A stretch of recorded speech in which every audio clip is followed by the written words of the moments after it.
You may not recognize my next guest by name, but some of the characters he has created are film legends. He was Mr. Eddie in a film called So Fine, and he'll go down in movie history as Jaws in several 007 films. Please welcome Richard Kiel. Yeah.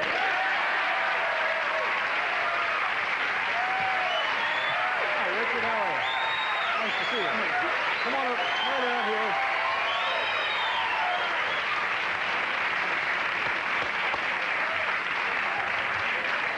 How you doing?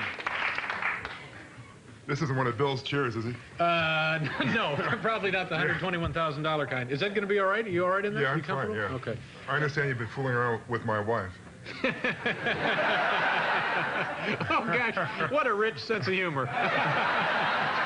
That's April Fool. Yeah. As a matter of fact, I'm one of your biggest fans. Well, that's very nice of you. No, I wasn't going to mention this, but you've referred to your size directly or indirectly here a couple of times. Yeah, I don't mind. Yeah, okay, how tall a person are you? I'm 7'2". 7'2", and what do you weigh? That's with my elevator shoes, which I don't have on. Yeah. And what is your weight? Well, I don't talk about that. No, I weigh about 330. Now, no, really. Yeah. What kind of, this must be problems for you, like airplanes, hotels, that sort of thing? Do you run into like a bed? Do you have to get a special bed in a hotel? Yeah, well, you know, there's a lot of king-size beds and basketball players, so it's not too big of a deal. If there's a problem, I just sleep in shifts. But airplanes, I'll tell you, I had a real problem flying out here.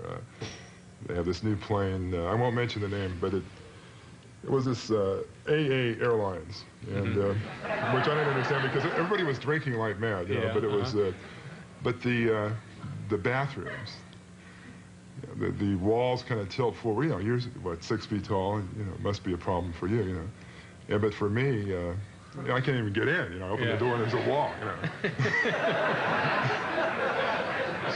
So what do you would do? Have somebody hold the door open and you stand on the other side of the hallway, on the other side of the aisle, and what a horrible notion that is. Gosh. That's about it. Yeah. Do people? After a while, does it get on your nerves when people talk to you about it or make remarks to you when they see it? Because you're a very recognizable person, even if you weren't 7'2". I mean, how's that? Well, because of the parts that you've played in films. Oh, I know. You're very distinct, no, distinct characters. Yeah, in fact, one time there was this guy, and he stood, looking at me, staring for about an hour. And that really bugs me when people stare. Finally, I said to him, I said, yeah, what's the matter? Haven't you ever seen a guy with a space between his teeth?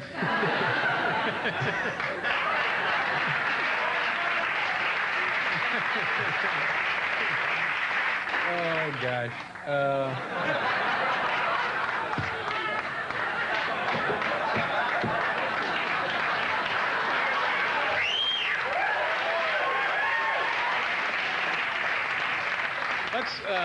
Let's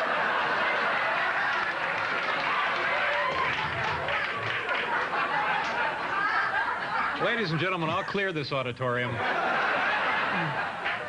Let's talk about some of the parts that you've had in film. You were the guy with the steel. Actually, they were tools for teeth, right? Wasn't that the character of Jaws? They wanted a guy who actually could bite cable with his teeth and stuff like that. Yeah, and as a matter of fact, that was my audition for the film, which is kind of discouraging for an actor. They say, "Can you bite a steel cable in half?" Now, these things that they built for you to wear, was that difficult to act with those in there? Were they painful? Were they uncomfortable? Yeah, they were pretty miserable. It was like having a train in your mouth. It was. Well, in fact, I think we have a picture of them right here, as a matter of fact. Yeah, these things were kind of like uppers and lower dentures made out of cobalt steel that went in the roof of your mouth, and they were a little rusty, and that painful expression I have in my face is because they're making me nauseated. Yeah. Good Lord. And then what is this one? This is, I guess, from a new film with you. Yeah, I just did a Western with Clint Eastwood called Pale Rider, and I got to ride a horse. I've always wanted to ride a horse, and as you can see, I play a leading man. Now, do you ride horses a lot? Do you ever ride horses?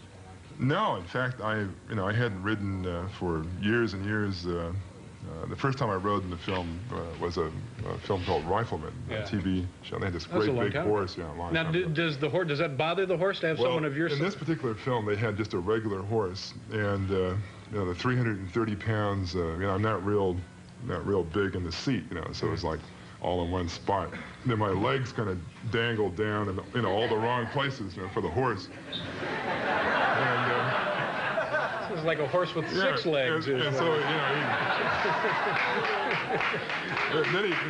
then he saw that gap between my teeth. Oh, stop it. Now, anyway, the horse got really, after about an hour sitting out, the movies you shoot over and over and over again, I guess he got kind of a pain in his back because he started complaining,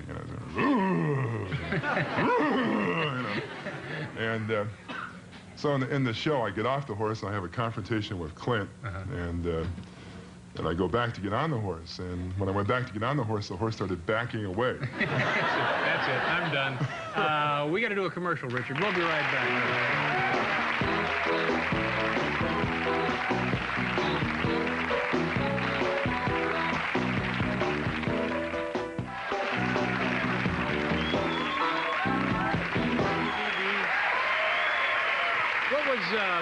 What did you do before you became an actor?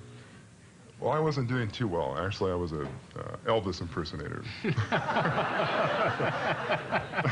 I did all kinds of things. I sold vacuum cleaners and door-to-door kind of stuff. Yeah, door-to-door. But folks were happy to see you on the porch. I used to knock on the roof.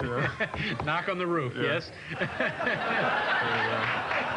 Before that, I was a bouncer in some of the famous country and western gin mills in the Hollywood. Where was this? Well, one was called the Rag Doll. Where about? What part of the country? North Hollywood. Oh, I see. Yeah. And actually, that's where I learned how to be an actor. Yeah. To get these crazy guys, they get too much to drink, and they get bigger and bigger. About 1 o'clock in the morning, they say, "Hey, guys, it's so big," And so they come up to me, and I figured rather than argue with them, I just kind of be real friendly, and I go,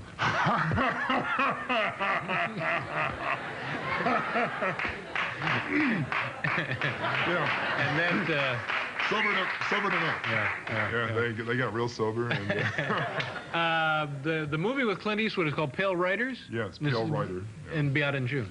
Yeah, I think when school's out. Did you enjoy that? Turned out to be a nice film, you think? Oh, yeah, I think it's going to be exciting. It's kind of like Shane and High Noon with Dirty Harry. Oh, good. Yeah. It's a good combination, I guess. Yeah. Nice meeting you, Richard. Thank you very much for being here It's tonight. a real pleasure. One more commercial, and then we'll be right back.